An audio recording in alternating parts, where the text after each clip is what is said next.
Bonjour à toutes, bonjour à tous. Bienvenue à cette matinale consacrée aux nuisibles.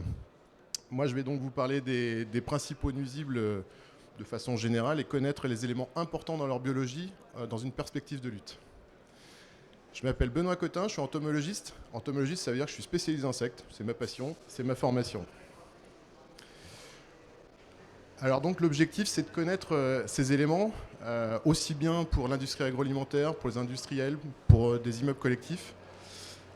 L'idée aussi, c'est de vous faire comprendre que la littérature regorge d'éléments importants sur toute cette biologie, cette écologie de toutes ces espèces, mais qu'il y a aussi beaucoup d'erreurs qui sont diffusées sur Internet.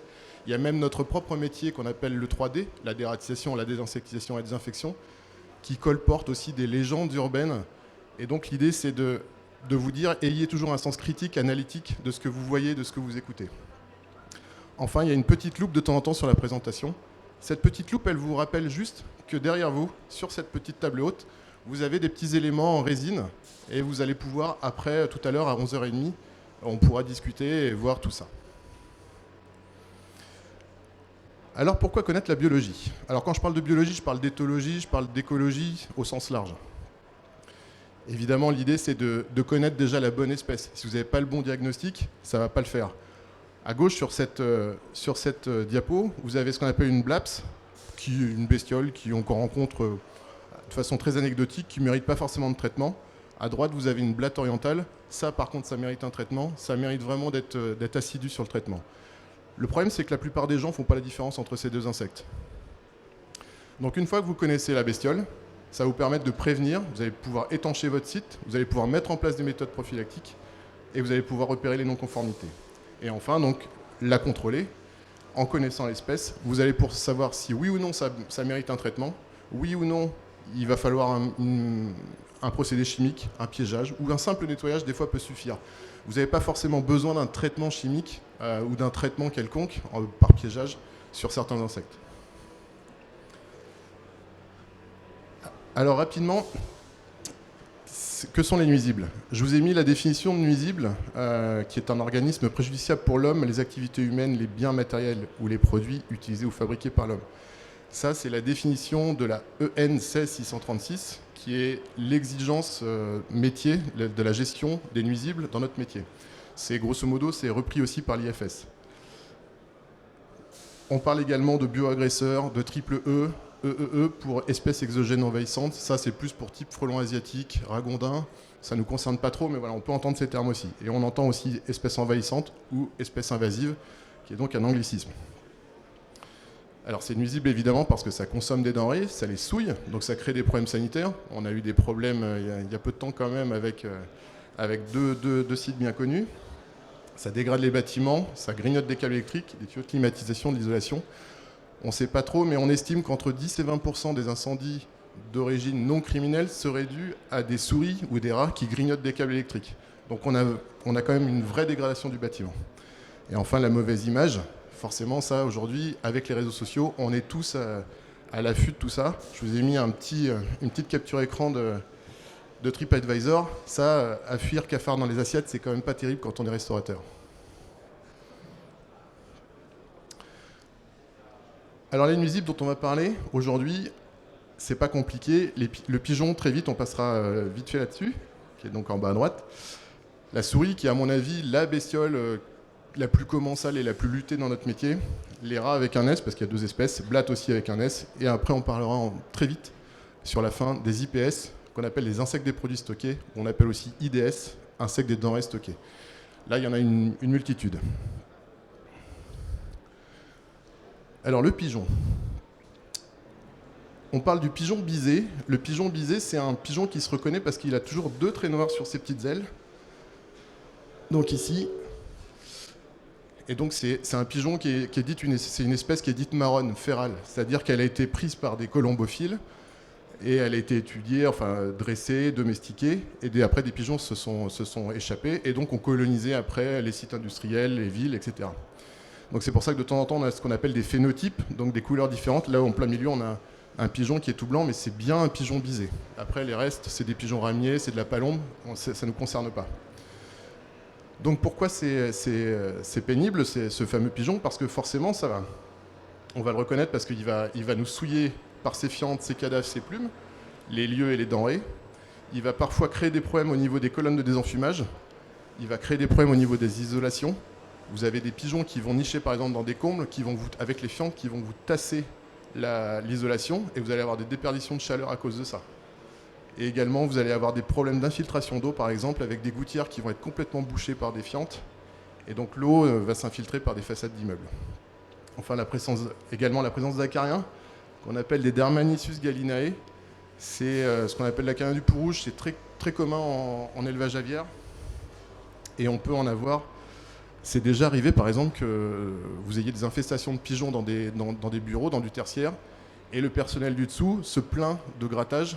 Et en fait, c'est simplement parce qu'il y a tellement d'acariens, il y a tellement une population tellement dense de pigeons que les acariens sont obligés de tomber dans les bureaux pour aller piquer des gens. Et ça peut être un élément important. Alors, s'il faut faire... Sur le pigeon bisé, il y a un truc il faut bien différencier, c'est la différence entre le lieu de nidification et site de nourrissage. Alors, sur ces façades d'immeubles, on est bien sur un site de nidification. Ça veut dire quoi? Ça veut dire que mon pigeon, il fixe clairement ma façade. C'est vraiment le syndrome du pigeonnier. Ça veut dire que dès que vous allez avoir des pigeons qui vont nicher chez vous, c'est fini. Les parents vont faire 1 à 2 portées par an, 1 à 2 couvées par an, et vous allez avoir 1 à 2 pigeons par couvée. Et les pigeonneaux, c'est les vrais tanguis. Ils restent à côté de papa-maman, ils sont bien, ils sont là. Donc une fois que ça s'est calé, c'est fini. Donc il faut bien faire cette différence entre lieu de nidification et site de nourrissage. Un site de nourrissage, un pigeon, il a entre 10 et 15 sites de nourrissage mémorisés. Et il va aller comme ça piocher de temps en temps cette nourriture. Donc là, ça veut dire qu'il va falloir couper les denrées dès que possible, parce que si vous ne coupez pas ces denrées, pardon. Donc par exemple, c'est du blé qui va tomber, ce genre de choses. Si vous ne coupez pas ces denrées, vous risquez que votre site devienne un site de nidification. Les solutions, elles sont pas terribles. C'est toujours assez compliqué. On peut poser des pics, on peut poser des filets, on peut poser ce qu'on appelle du bird free. Bird free, c'est quelque chose de très discret avec une espèce de petite mayonnaise qui fait croire aux pigeons que ça brûle.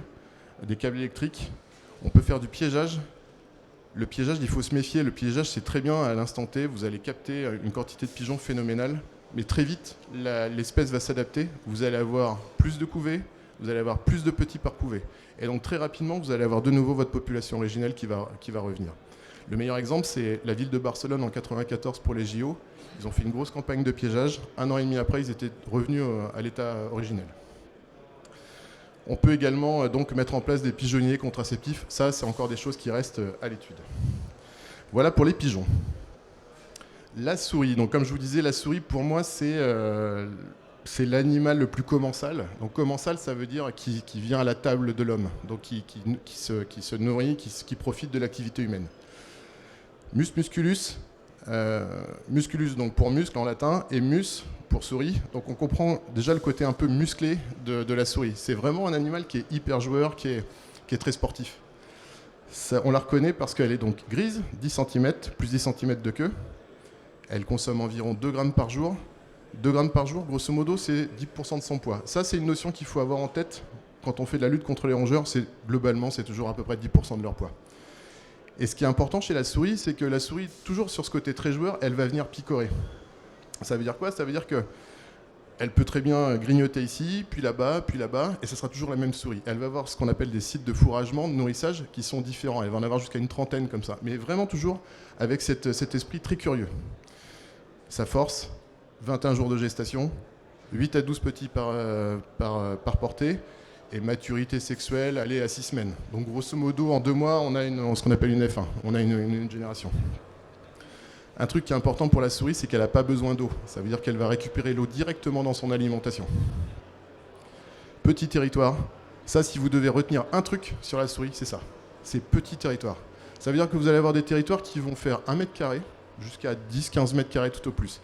Mais si là, je traite cette salle, j'ai des souris ici, et j'en ai d'autres de l'autre côté, c'est déjà 2 populations qui sont différentes. Ça veut dire qu'en termes de traitement, peu importe mon traitement, il faut vraiment que je quadrille mon secteur comme ça. Et également le passage possible dans un trou de 7 mm. L'expression un trou de souris, bah là ça prend tout son sens. 7 mm, c'est le diamètre d'un doigt, c'est le diamètre d'une cigarette. Enfin, je pense que tout le monde voit à peu près à quoi ça correspond. Alors, comment est-ce qu'on la reconnaît? Eh bien, on la reconnaît grâce à ses crottes, parce que cette petite souris, elle a un peu cette tendance à l'incontinence. Donc, certains auteurs vont dire que ça fait jusqu'à 80 caca par jour, d'autres vont dire 12. Et vous voyez, même moi, j'ai pas la réponse. Donc, il faut, quand je vous disais tout à l'heure en début de présentation, méfiez-vous, et bien là, on est vraiment dedans. Par contre, ce qui est important, c'est ça. C'est ces petites traces noires. Je vais essayer de voir. Voilà. Donc là, j'ai des crottes. Et là, j'ai des petites traces noires un peu partout. Donc évidemment, il y avait des seaux, il y avait des choses comme ça. Et c'est la souris, à force de passer, elle a fait ce qu'on appelle des traces de suin, des traces grasses. Un peu comme un chat ou un chien qui, à force de se frotter contre un support, va noircir le support. Et ça, c'est un élément qui va nous indiquer ou vous indiquer par où passe la souris.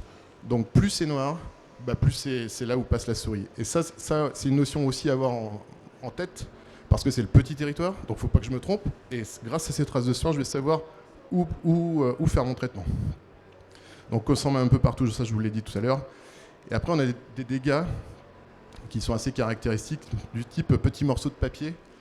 Par exemple, dans les supermarchés, on trouve ça assez fréquemment, des boîtes de conserve, des bouteilles de vin, où les étiquettes ont été arrachées. Ça, c'est pas bon du tout. Ça veut dire que vous avez des souris qui sont en train de chercher des matériaux pour faire des nids. Et là, franchement, il y a le feu. Donc là, c'est pas bon du tout. Billes de polystyrène, ça, c'est du grand classique aussi. C'est dans les chambres froides. Vous rentrez dans la chambre froide, tous les matins, les gars comprennent pas. Il y a du polystyrène comme ça dans un coin. C'est juste les souris qui sont en train de grignoter toute la cloison et qui sont en train de nicher dans la cloison et qui évacuent le polystyrène. Voilà. Donc pour s'en prévenir, la souris c'est pas facile. On a beau poser des balais bas de porte, des grilles donc avec des mailles de 5,5 max, parce que forcément ça passe dans un trou de 7 mm. On essaye de bien séparer les chemins de câbles. Ça en IA, c'est quelque chose qui est assez connu et facile pour le cloisonnement. Ça, je reviens pas là-dessus. On n'oubliera pas de traiter les faux plafonds, les combles, parce que justement c'est ce petit territoire. Si j'ai des souris ici, mais que j'ai des souris au plafond, je veux dire, à un moment donné, ma population, mes populations qui sont au-dessus, elles recoloniseront le bas. La nature a horreur du vide. Elles iront. Le petit territoire, donc comme je vous l'ai dit, c'est arrivé possible sur palette. Ça, c'est des choses qui arrivent très fréquemment. Et stocker correctement, ça c'était dans un magasin. Et ça, voilà, la souris, elle adore ce type de truc. Hein. C'est le bazar complet. Ça, elle se cache. C'est top pour elle. Hein. Alors comment est-ce qu'on la contrôle cette souris? Donc je vous rappelle le petit territoire. Je pense que là vous aurez tous bien compris que petit territoire c'est important pour la souris. Peu importe après la méthode de traitement, hein. Grosso modo il y en a deux, chimiques, avec du rodenticide, donc ce qu'on appelle les AVK, des anticoagulants ou du cholécalciférol. Toujours donc les appâts sur le territoire, sur les passages. Donc bien sur ces passages. Et après on peut également utiliser un traitement dit mécanique avec des pièges multicaptures, des pièges connectés. Ça, vous aurez tout ça sur les différents stands qui sont derrière moi. Les exposants vous expliqueront ça bien mieux que moi. Les rats. Alors les rats, il y a deux espèces, donc comme je vous disais, et là on va commencer avec Ratus norvegicus. Alors c'est le nom latin, mais c'est le rat marron, c'est le surmulot, c'est le rat d'égout, c'est le rat gris. On a entendu il n'y a pas très longtemps un débat sur il fallait les appeler surmulots. Bah oui, ça s'appelle surmulot, c'est bien connu. Mais tout ça, c'est la même espèce, c'est du rat d'égout. 20 cm tête-corps, 20 cm de queue, allez entre 350 et 400 grammes, donc ça consomme entre 35 et 40 grammes jour. Le rat d'égout, c'est une bestiole qui est terricole, qui a vraiment les membres antérieurs qui ont évolué pour aller creuser, voilà, c'est vraiment un rat qui est assez musclé. Hein. Donc il va me creuser des terriers, il va venir de mes égouts comme ça. Donc voilà, il est assez opportuniste. C'est un animal qui est nocturne et qui vit en société. Vit en société, ça c'est une de ses forces. Ça veut dire que, grosso modo, vous avez les alphas, les bêtas, les omégas. Alpha, les dominants, ceux qui se reproduisent. Et en dernier, les omégas, ceux qui vont goûter un peu la nourriture, qui sont un peu malades, qui sont jeunes, voilà, qui vont se balader comme ça. Et il y a un élément important également chez le rat qu'il faut connaître, c'est ce qu'on appelle la néophobie. La néophobie, c'est quoi? C'est quand vous allez commencer à traiter un rat, il n'aime pas. Le rat, à la différence de la souris qui était hyper funky, hyper joueuse, le rat, il n'est pas du tout dans ce délire. Hein. Le rat, il est très procédurier, quoi. Ça va pas. Vous mettez un nouvel appât, il ne va pas du tout aimer. Il va falloir attendre 2-3 jours comme ça pour qu'il commence à daigner vouloir aller voir le truc. Donc ça, il faut l'avoir en tête dans une perspective de lutte, parce que vous n'allez pas pouvoir avoir un résultat comme ça à l'instant T. C'est pas possible. Ça passe dans un trou de 15 mm. 15 mm, c'est pas très gros non plus. Donc des bas de porte, il n'y a aucun souci. Alors comment est-ce qu'on le connaît? Le rat, il fait ce qu'on appelle des crottoirs, ou qu'on appelle aussi crottiers. C'est des endroits donc, où on va retrouver les fesses. Tout à l'heure, je vous parlais de la souris qui faisait un peu partout. Là, le rat, pas du tout. Généralement, il fait ses besoins à peu près toujours au même endroit. Et ça veut dire que ça, c'est important, parce que le jour où vous voyez des dégâts dans une réserve et que vous ne voyez pas de crotte, on vous dit, bon, on sent que ça a été déchiré par du rongeur, on le voit, on voit les traces incisives, mais on ne sait pas trop la taille des incisives. Par contre, ne pas avoir de crotte, il ne faut pas se dire, je ne sais pas ce que c'est. Non, justement, il faut commencer à se dire, ça ressemble bien à du rat, parce que ça se trouve, mes crottes de rat, elles sont derrière la régie qui est là-bas, et mes dégâts sont là. Donc, l'absence de crotte, justement, ça doit m'évoquer cette idée du rat. Les galeries, donc évidemment, comme sur la photo, généralement, donc, le rat passe dans un trou de 15 mm, mais après, il agrandit cette galerie, et donc c'est un trou qui fait à peu près 15 mm, un gros comme un poing. Ça grimpe super bien, c'est un super sportif aussi, ça nage très bien. Et c'est une bestiole qui est très opportuniste. Ça veut dire quoi? Ça veut dire qu'il est capable de manger du fromage, enfin du fromage de chèvre plutôt, parce qu'après ça c'est plus pour les dessins animés. Mais il est capable donc de manger des graines, et il a une tendance carnivore. Ça veut dire qu'il peut très bien aller manger des oisillons, et il peut très bien aller chasser des souris. Ça veut dire quoi? Ça veut dire que vous n'aurez jamais sur le même territoire rat et souris. Ça c'est impossible. Enfin, ou alors vous arrivez juste au moment où les deux s'infestent. Par contre, on peut très bien imaginer avoir du rat au sol et de la souris sur des chemins de câble. Et là, ça complique justement. Là encore, il va bien falloir connaître la bestiole, parce que ça se trouve, vous allez vous cantonner de traiter un problème qui est au sol, mais vous n'allez pas voir ce qui se passe là-haut. Il ne faut vraiment pas hésiter à lever le nez pour les problèmes de rat. Alors comment je le repère? Évidemment, en voir en plein jour. En voir en plein jour, c'est pas bon. Hein. C'est parce que comme c'est un animal nocturne, ça veut dire que la nuit, c'est archi complet. Et ça veut dire qu'en termes de lutte, vous êtes vraiment sur quelque chose qui est bien fort. Ça, c'est la première option. La deuxième, c'est que vous avez un rat qui est en train de prendre connaissance un peu des lieux, qui colonise l'espace et qui découvre un peu le territoire, qui fait un peu son expérience. Voilà, c'est les deux options. Les crottes, donc ça, on dit généralement que ça a la taille et la forme d'un noyau d'olive. Vous en aurez là-bas. Également les traces de seins. Alors, je ne m'approche pas pour l'effet Larsen, mais on voit bien un regard d'eau usée là-bas avec une colonne qui descend, et puis cette espèce de plaque là comme ça qui est noircie, qui est salie. Ça, c'est de la trace de soin. Ça, tout de suite, c'est rongeur en direct. Donc voilà. Et enfin, des dégâts spécifiques comme la laine de verre sortie des bardages. Les bardages métalliques dans les zones tertiaires, c'est un énorme classique. Il n'y a pas de grille anti-rongeur. Ce qu'on appelle le proofing a été mal fait. Et quand vous arrivez sur un parking et que vous voyez des tas de laine de verre qui sont sortis sur des bardages métalliques, 9 fois sur 10, c'est du rat. Après, ça peut être de la musaraigne, ça peut être d'autres bestioles, mais souvent, c'est du rat. Alors, comment on s'en prévient? Il y a un travail de fond. On travaille sur les réseaux, on travaille sur les bas de porte, on travaille sur les soupiraux. C'est du rat d'égout. Hein. Donc, les réseaux, ça, c'est une notion qui est importante. Il faut vraiment avoir ça en tête. On coupe les sources de nourriture. Les normes classiques, c'est les bouchons qui manquent sur les containers. Ça, on nous dit souvent, les containers sont bien fermés, il n'y a pas de problème. Sauf que sous les containers, il y a des bouchons pour que l'eau, les exudats s'évacuent. Et les rats ont juste à sauter là, ils récupèrent la nourriture et des matériaux pour nicher. On coupe les sources d'eau. Le rat, il a ce besoin physiologique de boire de l'eau. Ça, il faut avoir ça en tête également quand vous faites une dératisation, quand vous éliminez des rats, du rat marron. Il faut chasser l'eau. Donc chasser l'eau, ça peut être une petite fuite d'eau sur un robinet. Ça peut être un carrelage qui est pas bien plat, et vous allez avoir des flaques. Le service nettoyage va mal racler l'eau, et vous allez avoir comme ça des petites flaques d'eau. Donc ça, il faut absolument veiller à ce qu'il n'y ait pas ça. Et enfin, des attaques sur des packs de lait ou des soupes attaquées, ça c'est pareil, c'est des packs de soupes attaquées. Ça, direct, ça doit faire penser à du rat. Justement parce qu'il a cette recherche d'eau, alors que la souris, comme je vous ai dit tout à l'heure, n'a pas besoin d'eau, elle récupère l'eau directement dans son alimentation. Enfin, l'accès au gîte, créez pas de zone morte. On voit souvent, alors ça après c'est à la construction, mais on voit souvent des talus autour des sites. Ça c'est des nids à rats. des tas de bois et des tas de palettes. Alors ça c'est vraiment génial. Les palettes qui s'entassent depuis des années au fin fond d'un site, là c'est top. Hein. Donc le contrôler chimique ou mécanique, je ne reviens pas, c'est la même chose pour la souris. Hein. C'est juste que les postes sont un peu plus gros. Mais après, c'est essayer de déterminer l'origine des rats. Ça, c'est vraiment quelque chose qui est important. Ça, par exemple, c'est dans un local technique, sous un site. Le client se plaignait d'une présence de rats depuis des années. Il a suffi de descendre dans le local technique, d'identifier que ce réseau d'eau usée était percé. Il avait été percé pour faire un curage. Il avait été juste scotché avec du scotch gris, hein, donc ce qui était totalement efficace. Et donc les rats sortaient continuellement par là. Donc vous avez le client avait beau à faire appel au meilleur dératiseur, à chaque fois on était en train de dératiser les réseaux d'égouts via ce truc. Donc on n'y arrivera jamais.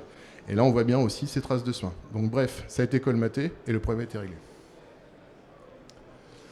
Le rat noir très vite, c'est ce qu'on appelle, donc on l'appelle Ratus ratus. C'est le rat noir qu'on appelle aussi rat des greniers, rat des navires. C'est lui qui transmet la peste en Europe au XVe siècle, enfin même à la peste justinienne.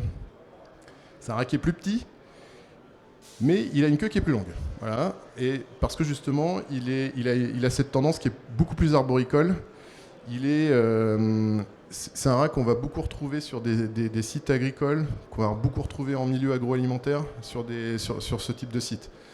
Il est plus arboricole parce que justement, il a été chassé par le rat surmulot, qui lui est plus fort. Et donc, le rat noir a décidé de prendre un peu de hauteur pour s'échapper du surmulot. Et il ne fait pas de terrier. Il n'a pas évolué justement sur ce côté où il va aller creuser. Alors comment est-ce qu'on le repère, le rat? Alors évidemment, on pourrait le voir. Les crottes, elles sont légèrement plus courbées et plus courtes. Je vous mets au défi quand même de faire la différence si je vous en mets deux. Franchement, c'est balèze. Et après, dans la poussière, on voit donc sur cette photo des petites traces de coussinet du rat. Ça, il n'y a pas de doute. Et après, on voit des petites traces de queue. Chez le rat noir, la queue étant plus longue, elle frotte très régulièrement sur la poussière. Et vous allez avoir comme ça, comme des petits coups de pinceau, des petits coups de queue dans la poussière. Franchement, voilà, comme je vous disais, c'est pas facile de faire la différence. Là encore, la méthode chimique ou mécanique. On va plus privilégier généralement quand on traite avec du rodenticide des apparents grains et trouver les passages et les colmater. Donc là, c'est facile aussi. Hein. On est au Mans, on est tranquille, on est assis. Trouver des passages de rat noir, c'est quand même pas facile. Je vous ai mis cette photo pour vous illustrer un problème qu'on a eu.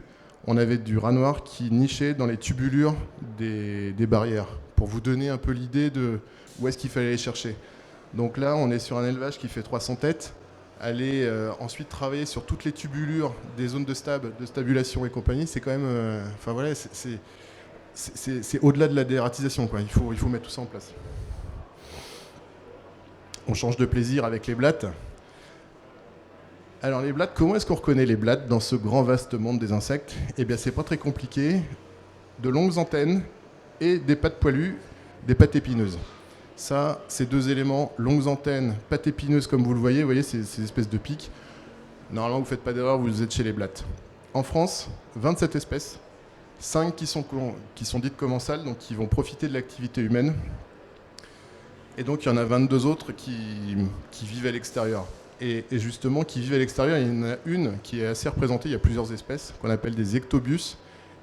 Ecto pour extérieur et bius qui vit. Et elle est souvent confondue avec une autre espèce. Et souvent les gens s'alertent en disant on a des infestations de blattes, sauf que ce sont des espèces qui ne méritent pas de traitement. Simplement un travail sur les ouvrants. Donc nous, on va parler de la blatte germanique et de la blatte orientale. La blatte germanique qui doit représenter 80-90% des interventions et la blatte orientale, donc à peu près ce qui reste. Alors comment est-ce qu'on la reconnaît, cette fameuse blatte germanique? Elle a toujours ces deux traits noirs juste derrière la tête, ce qu'on appelle le pronotum. Aussi bien à l'état larvaire. Donc larvaire, là, les toutes noires, c'est ce qu'on appelle des larves, hein, c'est juste des jeunes. Et après, les adultes, donc qui ont des ailes, ont également ces deux petits traits noirs dans la tête. C'est ce qu'on appelle donc le pronotum. La blatte est lucifuge, c'est-à-dire qu'elle fuit la lumière. Et pour la petite histoire, c'est ce qui a donné le nom cafard. Cafard, ça vient de l'arabe qui veut dire kafir. Et kafir, c'est le mécréant, le faux dévot, qui fuit la lumière divine. Donc si tu fuis la lumière, bah, c'est que voilà, tu n'es pas dedans. Donc voilà le nom de cafard. C'est une blatte qui est peu qualitative sur la nourriture. Ça, c'est un élément qui est important aussi, déjà en termes de lutte. Ça veut dire que vous allez devoir être au plus près d'elle pour aller l'éliminer.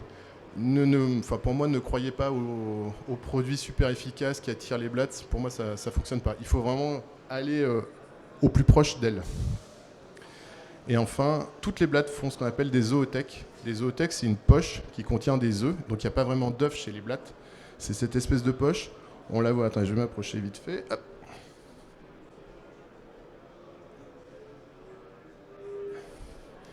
Donc, chez la blatte germanique, c'est la seule espèce au monde à porter cette oothèque. Et ça, c'est un truc qui est important. Ça veut dire que ça va éviter le parasitisme et la prédation sur la progéniture. Il y a plein d'insectes qui raffolent des œufs d'autres insectes. Ce comportement-là, ça évoque déjà aussi un début de socialité chez la blatte germanique. On est dans les débuts après des fourmis, des termites, etc. Donc ça, c'est quelque chose qui est important. Elle va porter cette oothèque. Et ça, on pourra en parler tout à l'heure, mais c'est aussi ce qui a expliqué la légende de « faut pas écraser les blattes » parce que sinon, il y a plein de petits qui sortent. Bref. Alors, comment est-ce que je la repère ? Eh bien, évidemment, j'en vois. Là, on est sur un linéaire avec du riz. Donc, on voit bien évidemment mes deux petites blattes qui sont en train de nicher tranquillement là-bas. On a des petites crottes qui sont sur les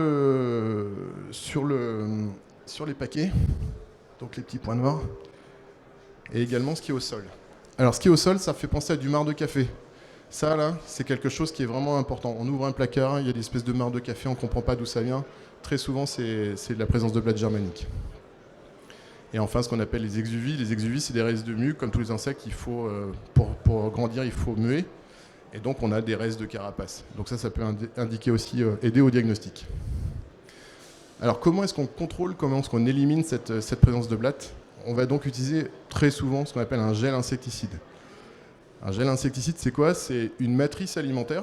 Donc clairement, c'est de la bouffe. Hein. C'est de la bouffe pour blattes. Alors, vous allez soit en mode synthétique, soit organique, peu importe. Synthétique, c'est mieux parce que vous n'avez pas d'allergènes. Donc, c'est ça qui est pas mal. Et donc, avec cette matrice alimentaire, vous avez un insecticide à l'intérieur. Et donc, le technicien qui est là, son rôle, c'est un peu de penser blatte, un peu de vivre comme une blatte, et de se dire, moi, si j'étais blatte, où est-ce que j'irais sur ce site ? Et donc, il va travailler comme ça sur des infractuosités. Donc là, par exemple, il a déposé ses gouttes de gel, donc c'est la photo du bas, et on voit donc ces blattes après qui viennent se nourrir de ce gel et qui vont ingérer en même temps l'insecticide. On peut faire également des suivis avec ce qu'on appelle des plaques glues.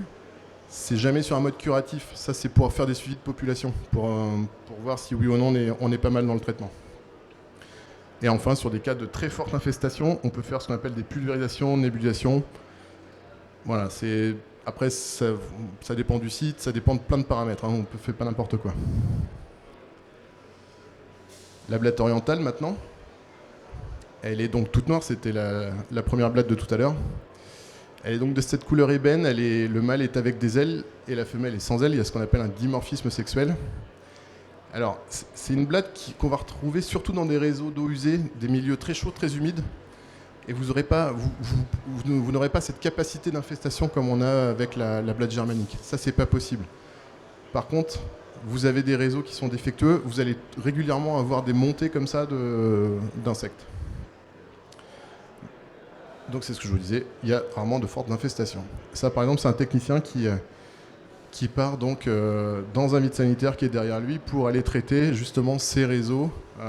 Donc il va mettre ce qu'on appelle une poudre insecticide pour traiter le support. Et c'est vraiment, dans ce cas de figure, ce qu'il y a de plus efficace. Par contre, utiliser de la poudre insecticide, là encore, on ne fait pas n'importe quoi en fonction du site. Tout ça, ça mérite un audit préalable. Et on va travailler également sur l'étanchéité. C'est du réseau d'eau usée. Donc on doit s'assurer, par exemple, que des couvercles de regards d'eau usée sont bien jointés. On doit s'assurer des bons cloisonnements au niveau des plinthes pour éviter tous les passages. Et enfin, pour terminer, donc les IPS, les insectes des produits stockés. Alors, c'est vraiment un très très gros groupe. Il y a surtout deux. Alors, il y a coléoptères, donc ce qu'on appelle communément les scarabées, comme on a en bas à gauche. Et au-dessus aussi, c'est ce qu'on appelle une tine. Ça aussi, ça fait partie des coléoptères. Et après, il y a le grand groupe des lépidoptères, donc qui sont les papillons. À droite, la pyrale des fruits secs. Il y en a là-bas, derrière. Ça, c'est quelque chose qui est très commun. Bref. Ces IPS, ils vont attaquer ce qu'on appelle des ravageurs primaires, d'abord des grains, après ce grain va être dégradé, vous allez avoir des ravageurs secondaires, vous allez avoir des ravageurs qui vont profiter des problèmes d'humidité sur du grain. Enfin, franchement, c'est vaste. Ça mérite quand même donc à chaque fois une étude, et là encore, il va falloir vraiment identifier la bestiole. Pour ça, on va s'aider de pièges à phéromones, donc soit en rampant ou en volant. Donc une piège à phéromones, c'est simplement une odeur sexuelle, hein. On attire des insectes, on les capte, et après on regarde ce qui se passe. Ce qu'on appelle des DEIV, donc des destructeurs électroniques d'insectes volants, c'est simplement ces lampes violettes qui sont avec des plaques glues. Et donc souvent, il y a quand même des mauvais nettoyages, il y a des problèmes de nettoyage, soit au niveau des fréquences, soit au niveau de la rigueur de nettoyage, des zones oubliées. Ça, c'est un très très grand classique avec les IPS. Donc, ce que je vous mets, la désinsectisation n'est pas forcément la solution. Enfin, pour terminer sur une note un peu plus rigolote, je vous ai mis 3-4 diapos qu'on voit de temps en temps. Pas de mousse expansive. Alors ça, c'est la mousse expansive pour colmater des trous de rongeurs, c'est une horreur, parce que les rongeurs la creusent très facilement. Ils se servent des résidus pour faire des nids. Et puis quand il faut l'enlever, je vous mets au défi de l'enlever, vous verrez, c'est assez pénible. Donc ne faites pas ça. Pas de bout de verre, de limaille de fer dans du béton. Le rat, il n'est pas hémophile. Ça fait partie des légendes qu'on entend très régulièrement. Il n'y a aucune hémophilie chez le rat. Darwin aurait bien fait les choses. C'est une bestiole qui passe ses journées à creuser. Si elle est hémophile, ça va être compliqué pour elle. Et donc ça, cette photo, c'était un client qui nous a dit, vous inquiétez pas, on a bien colmaté la porte livraison, donc on est tranquille. Bon, je vous assure, il peut passer au niveau du carton, mais déjà il peut passer sous la porte. On parlait des phéromones, ça c'est dans un site de production. On a un confrère qui, pensant bien faire, il y avait un gros problème d'éphéstia, de teigne de la farine. Et donc il nous a mis, vous voyez les petits trucs bariolés noir et blanc. Donc il y en a 1, 2, 3, puis il y en a encore 2 autres derrière. Ça, c'est ce qu'on appelle donc des pièges à phéromones dont je vous disais tout à l'heure. On capte des mâles comme ça, on fait du suivi, et après on prend les mesures correctives en fonction de la quantité captée. Sauf que là, en faisant ça, normalement un piège, c'est fait pour une centaine de mètres carrés. En faisant ça, il a fait ce qu'on appelle de la confusion sexuelle. Ça veut dire que les mâles ne savent même plus, il y a tellement d'odeurs sexuelles, ils ne savent même plus où aller. Et donc ces pièges, ils ne servent à rien. Il faut tous les enlever, il faut juste en laisser 1, voire 2, et ça suffit. Ça également, c'est un hôtelier qui nous a dit qu'il était infesté de rats et qu'il avait sécurisé ses biscottes avec du raticide dessus sur le parking en mettant une boîte en carton pour bien montrer quand même qu'il fallait pas y aller. Bon, je lui ai dit que c'était pas terrible, hein, quand même, ça se faisait plus. En attendant, utilisez bien des produits avec des AMM. On voit encore des gens qui utilisent des produits achetés sur Internet avec de la craie chinoise, avec des mélanges type acide borique, les concentrés, c'est encore des choses qu'on voit. Et après, je ne connais pas votre site, je sais pas, voilà, mais en tout cas, chez nos clients, on essaye d'avoir toujours un référent, quelqu'un au moins à qui on va expliquer les choses, parce qu'une lutte, peu importe la bestiole qu'on va éliminer, il faut vraiment qu'il y ait une vraie collaboration. On ne peut pas laisser comme ça aux dératiseurs, aux désinsectiseurs, les clés du côté antiparasitaire. Il faut vraiment, ça passe vraiment par une vraie collaboration. Merci à tous.